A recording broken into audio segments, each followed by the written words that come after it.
Within 1 month, Matt Rife went from a TikTok comedian beloved by women everywhere to complaining about how you can't make jokes these days on a YouTube channel that the relative whose Christmas tradition is making everyone else uncomfortable probably watches a lot. So, what happened? And why am I not surprised?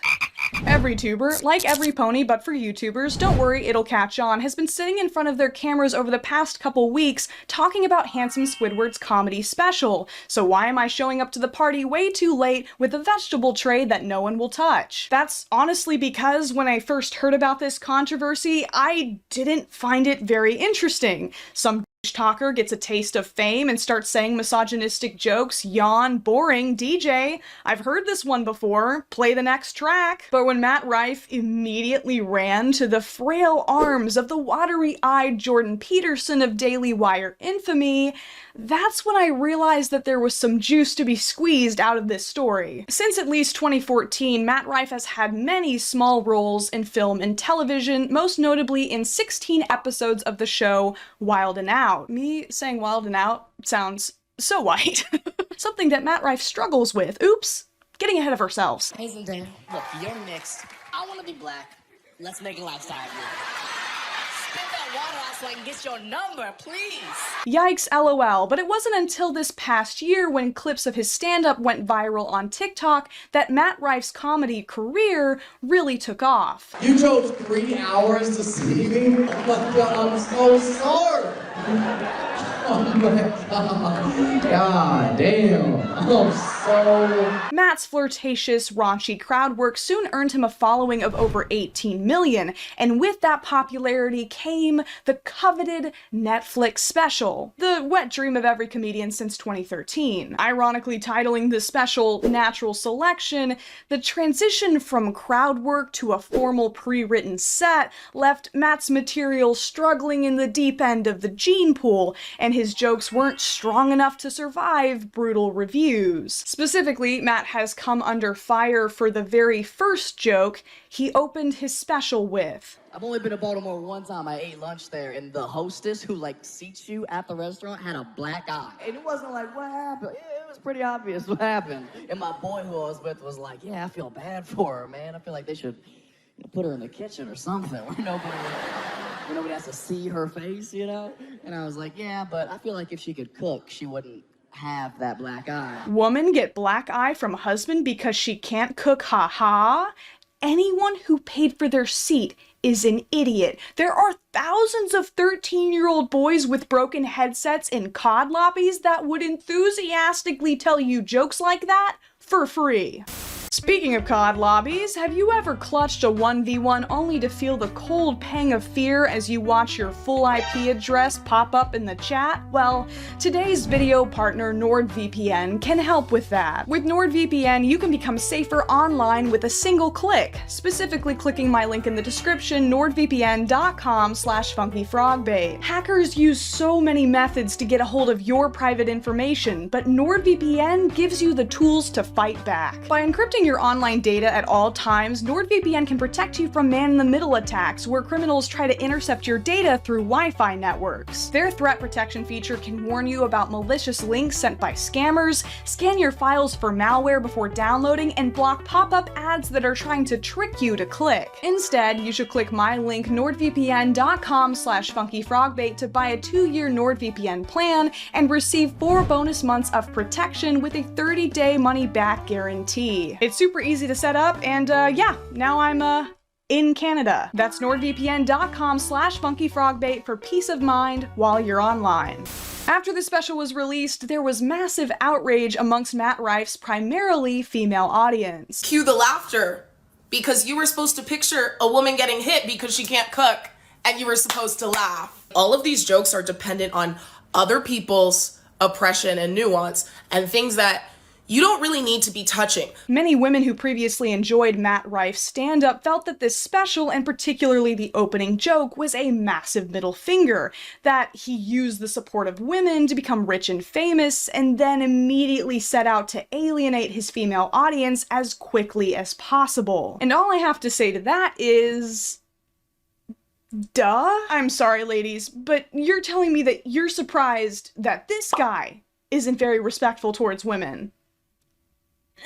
Come on, really? Did we all just collectively forget that he was on a podcast a few months ago saying super gross stuff about women's bodies? Yeah, it's like, what am I supposed to you or thumb wrestle? Like, I don't know. I mean, both, honestly. I don't love a giant. I don't want to look down and feel like they're like God left a tag on you. I just don't want your to look like the gum from Sausage Party. I mean, honestly, what did people think a bunch of men on a podcast called Stiff Socks were going to talk about? The history of women's suffrage? The writing has been on the wall for a while, and Matt has been spelling it out with a big red Sharpie for months before this special was released. They bring their boyfriends or husbands who are always reluctant because they probably bought the tickets. Right. They didn't want to be there. And then like 20 minutes into the show, they realized like my comedy is so much more for guys than it is girls. In an interview with Variety, he said about the upcoming special, "I don't pander my career to women. I would argue this special is way more for guys. I wanted to make this special for everybody. It's not for a specific demographic." Wait, so which is it? Is it for guys or is it for everybody? Well, don't worry, because he literally tells us in the middle of the special. I'm realizing right now I need more guy fans. That would help a lot. If this room was 70% dudes the way it is women, this joke would have been like, Ah yes, the sign of a true comedian. Blaming your audience when the joke doesn't land. This is a real comic legend in the making. I would argue that the main problem with Matt Rife's TV joke is not that it's offensive, but that it's just not funny. I actually am a big fan of dark humor. I don't indulge in it as much as I'd like to here, because when I do, Papa YouTube likes to spank me with demonetization, but I really don't have a problem with comedians referencing upsetting subjects in their stand-up. It's more about how you do it. For example, Eddie Murphy has a very well-known joke about DV. In his stand-up special, Modern Women, Eddie Murphy compares the timid wives of 1920s films with how the women of the 1980s would respond to a slap from their spouse, their vengeance sending a man fleeing from his own home. He effectively makes himself, and men, the butt of the joke, while still handling this touchy topic. Now, I am not trying to compare Matt Rife to Eddie Murphy. That would actually be a joke.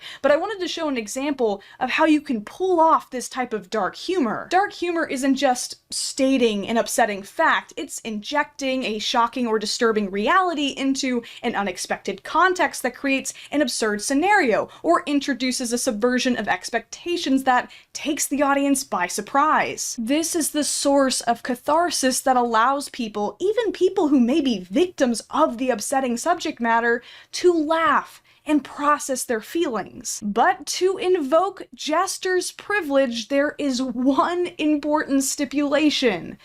You have to actually be funny. What's frustrating is I know that Matt Rife can do this because he does it twice in the special that I had to watch all the way through at 1.5 speed. He talks about how child ghosts in movies are almost always British, and then goes on to explain what he thinks an American child ghost would be like. can you imagine crawling into bed at 3 a.m. and then you hear, "I hate this school"? Not particularly original, but it is an actual joke. It layers an upsetting fact behind an absurd premise. Later, he talks about being on a flight with an obnoxious toddler whose parent refused to keep under control. I was this close to leaning over to the dad and being like, "Hey, you mind getting your kid away from me?" Is the existence of predators funny? Obviously not, but the idea of being so frustrated by the toddler next to you that you're willing to pretend to be one is, because it's so ridiculous. So Matt Rife can tell dark jokes, albeit ones we already heard in middle school, but he chooses to open his special that he's been paid way too much to do with a throwaway comment about DV that you'd hear at a frat party. Why? Well, he tells us why. Test the water, seeing if y'all are gonna be fun or not. This isn't a joke. This is a pop quiz. Are you cool enough to laugh even if there is no punchline? Just a punch? It's such an incredibly backwards way of looking at comedy. It's your job as the comedian to prove that you're funny, not the audience. To me, the special was more frustratingly hypocritical than actually offensive. After making the DV joke, he talks with sadness about the death of John Lennon, a musician who, whether you like him or not, in an interview from 1981 admitted, "I used to be cruel to my woman, and physically, any woman. I was a hitter." You should laugh at a woman being hit, but respect the death of a man who hit women. Okay. He spends the first part of his special angrily complaining about astrology girls, then later talks about his belief in ghosts. And just because Jupiter has a ring and you don't, doesn't mean... Part of that is to do with the fact that one of my biggest beliefs is in ghosts and monsters. Believing in astrology is stupid and annoying. Believing in ghosts is relatable and funny. He talks about how he hates trolls on social media, how they're pathetic lowlives who complain and make fun of people, failing to recognize the irony that as a comedian, complaining and making fun of people is kind of his whole job. But the hypocrisy doesn't stop there. Do you guys remember when he was talking in an interview about how he's so attractive it makes being a comedian difficult? I will say I don't think it helps you by any means. I mean, people don't want to laugh at like physically attractive people. Humble brag much, but like the accent he does on stage, many people suspect that Matt Rife's pretty face is also fake, and even though Matt Rife insists that his chiseled jawline is his cross to bear due to a second puberty, people continue to theorize and joke about the work he may have had done. But Matt Rife is so comfortable with dark humor, surely he won't mind a few jabs about the few jabs of Botox he may or may not have had.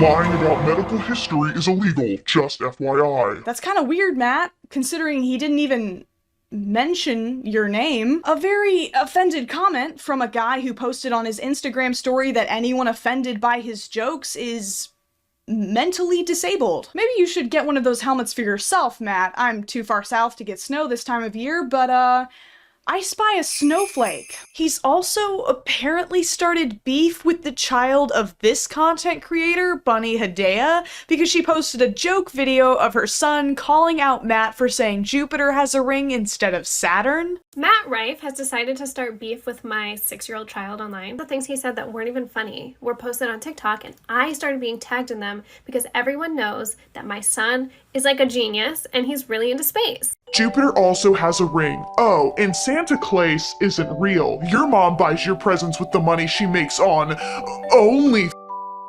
Good luck. There is no reality where he didn't rage type this with tears in his eyes. This is my IG where he left the comment. Do I look like... I don't even show my body. I have to say, all of this feels suspiciously orchestrated. Matt has been saying for months and months that he resents his female audience and that his jokes are for men. During his special, he jokes about DV, makes fun of women's interests, mocks his generation, and complains about cancel culture. It's like a clumsy mating dance to attract the audience he actually wants. Conservative men. This is the audience he needs applause from to feel like a real comedian. I have a primarily female audience, and unlike Matt Rife, I'm not ashamed of that, but I do know that a lot of my subscribers are men, and to you guys specifically, I have to ask, doesn't this feel super condescending? I feel like men should be just as offended by this situation as women. How patronizing is it to think you can just win men over by repeating the same shocking, dated jokes that we all heard in middle school? Hey fellas, women are lame, right? Ha ha ha, won't you like me now? Oh please, oh please, oh please? Matt Rife thinks that men are such mindless Neanderthals that he doesn't have to be creative or funny. He can just say gross stuff and pivot to a totally new audience. Somehow it's kind of working? Why do you think you were inclined when this Tempest in a Teapot emerged to make arguably even a worse joke, which I'm very pleased about, by the way. I thought that was actually a masterstroke because you topped what you were being accused of by picking on an even lower status group. Oh, Matt, you're so funny. Oh, Jordan, you're so smart for thinking I'm funny. You want to hold hands? Maybe kiss a little bit? Men are already clamoring in Jordan Peterson's comment section that they love Matt Rife now, not because he's improved as a comedian, but purely because he's been canceled. Everything is so heavily polarized that something as unimportant as a comedian telling a joke that didn't land with his audience becomes a blood-soaked banner to gather around. It's no longer important for a comedian to say something funny, just something you agree with that makes the other team mad. Matt Rife's career isn't ruined like everybody's saying, he just hit the pipeline from mediocre entertainer to far-right talking head like a water slide. Matt is speed-running the cancellation process so he can get the approval from men he so desperately craves, and at this point, he's already amassed enough fame and fortune that this short-lived outrage will probably barely affect him. The internet has the attention span of a goldfish with dementia, and next week I'm going to be sitting in front of my camera, probably talking about another boogeyman, and Matt Rife will continue to enjoy his millions. In fact, by the time this video goes up, most of you will have probably already forgotten that Matt Rife even existed. Wait, what did he do again? We were just talking about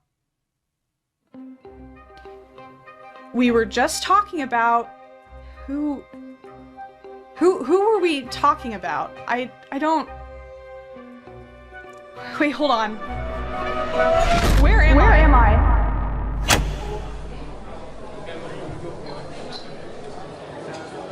Hey, say something funny! Yeah, make us laugh! Sorry,